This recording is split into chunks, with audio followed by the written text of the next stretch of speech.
baga ayyaana qillee bara 2018 isin ga'e hawaasa kiristaanaa fi ummata biyya keenya hundaan baga ayyaana qillee nagaan geessan kan jedhu dhaabbanni investment group Adaamaa ayyaana qillee sababeeffachuun qophii adda ayyaana qillee raadiyoo EBS sadarkaa tokkoffaan ispoonsara yoo ta'u gammachuu guddaatutti dhaga'ama. Maqaan koo Buzunaa Girmaan jedhama. Hojii gaggeessaa olaanaa Adaamaa investment group-ti.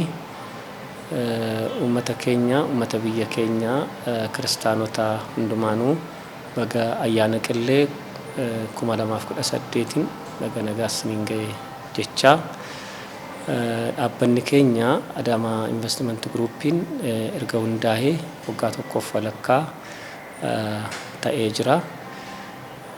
Misooma magaalaa Adaamaa saffisiisuuf diinagdee magaalaa Adaamaa si'eessuuf galii magaalaa Adaamaa dabalaa itti fayyadamummaa uummata Adaamaa dabaluuf hojii misoomaa hojjechuuf dhaabbateedha.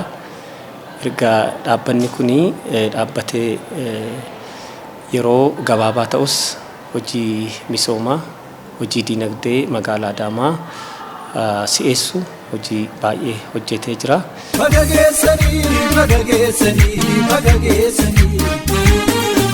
Enterprise shan of jalatti waggaa tokko dura hojii kan eegale yoo ta'u hojiiwwan investmentii fi daldalaa irratti haala adda ta'een hojjechuun guddina hawaas diinagdee magaalaa Adaamaa tumsaa ariifachiisuu irratti argama. Dhaabbanni investment group Adaamaa kaayyoolee gurguddoo qabatee hojjechaa jiruun qaawwa gabaa jirutti hojii misoomaa fi daldalaa keessa galuun gabaa tasgabbeessuu, carraa hojii lammiilee uumuu, qonna magaalaa sodeessuu fi ammayyeessuun oomishaalee dabaluu, bu'uuraalee misoomaa fi ijaarsa magaalaa bifa addaan hojjechuu fi egeree Adaamaa ijaaruu kaayyoo godhatee hojjechuu irratti argama. Kana malees egzibiishinii fi baazaarii sadarkaa isaa eeggate magaalaa Adaamaa buufata konkolaataa duraaniitti qopheessuun fayyadamummaa jiraattota magaalaa dabaluu irratti argama. Enterprise hunda jalattiyyuu hojii gurguddaa hojjetaa jira.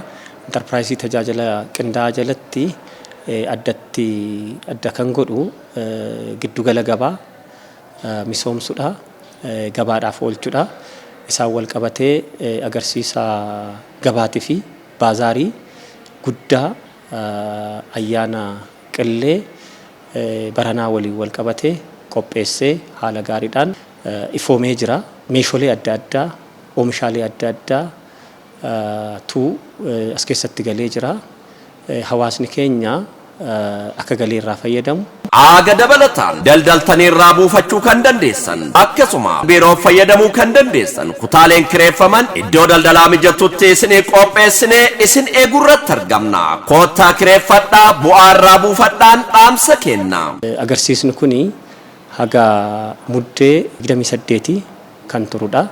Dabalataanis immoo daldaltoonni giddugala gabaa ammayyaa'ee kana keessatti hojii isaa akka hojjetatu haalli mijaa'ee jira. Suuqiin kireeffaman jiru gatii madaalawaan dhufanii asii kireeffatanii akka irraa fayyadaman akka giddugala kanatti daldalan dhaamsa dabarsaa.